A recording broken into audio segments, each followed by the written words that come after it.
This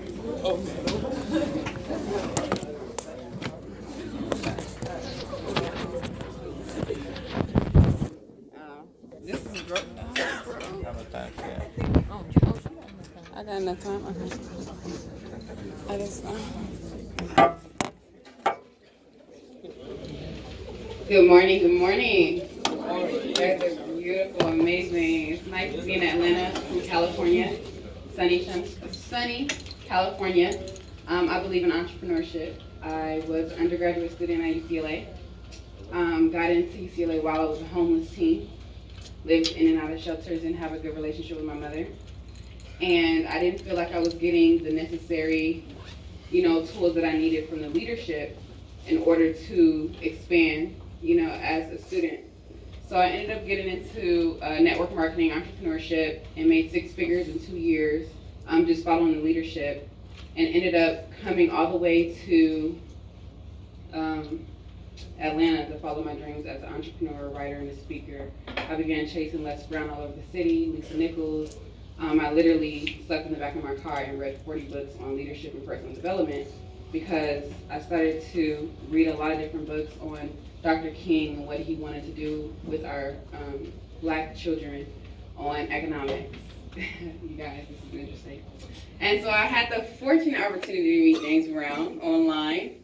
And it was very interesting. I was like literally sleeping in a roach-infested hotel. And I was like, God, okay, I took a leap of faith. And I'm going to be on the internet for 30 minutes. And if I can't find nothing, I don't know what I'm doing. I'm going to just go to McDonald's, right? And so I literally saw him with his 3 books. And that he was a mentee of Les Brown. That really inspired me. I believe in law and attraction. So I was like, okay, this is God, okay? And fast forward now, I'm a published author. My book comes out in 2 weeks. My experience is working with women in the sex industry. Women who have been sex trafficked, women who have been raped and molested from a young age. That was my story. So I needed a relationship with my mom, but because I didn't have that relationship with my mom, I took out a lot of, that anger on myself, and I began to be self-destructive. I began to date older men at a very, very young age, and I was boy crazy. So I never got to finish school because by the time I was on a full scholarship to UCLA while homeless, I was in an abusive relationship, raising a grown man and his 2 children. I just never had that opportunity to really thrive. So I knew that I needed to separate from my friends and my family and the way that I grew up thinking about myself so that I could allow myself to expand. I started an organization called Stripper Evangelist Publishing Incorporated. We are a publishing ministry that teaches people to go from victor to victor to positioning for leadership so that they can earn multiple streams of income. I know it's kind of radical, but the Stripper Jesus means to strip your scars, beauty, and truth to make a difference in your life and to be a leader.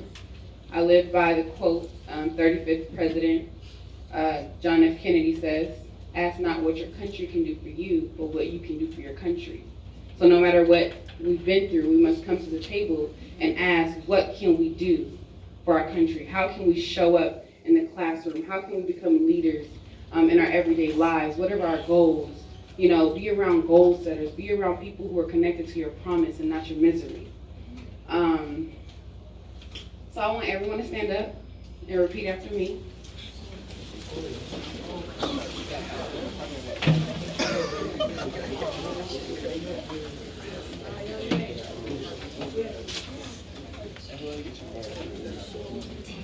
All right, check it out. Y'all sit. Check it out. Okay.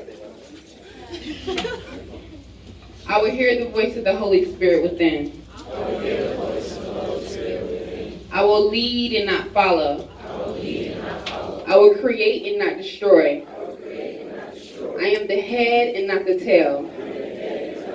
I am the lender and not the borrower.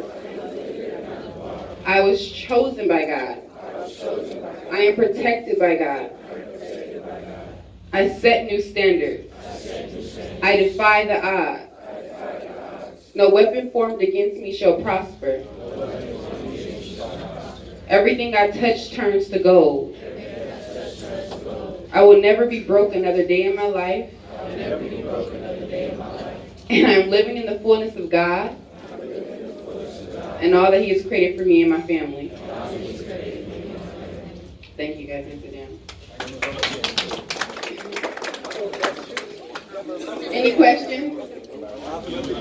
Huh? Yeah. Sweat.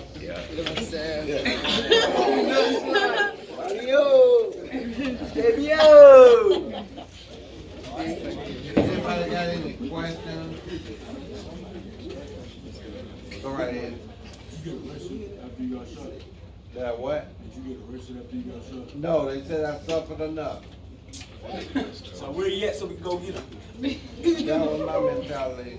He got off, he in prison, but not for shooting me. See, I was afraid to tell the truth. See, the dope game, because I thought he might come back and shoot my mama. When they know where you live at, you might want to take a second thought about getting in that drug game. Because they sick. They need help. And they thought the drugs would take away their problems. But it didn't. So I would put my family in jeopardy. And they didn't want doing nothing but trying to make an honest living. See, I know you guys, well, I gotta eat. I gotta go out there and sell my drugs. I gotta eat.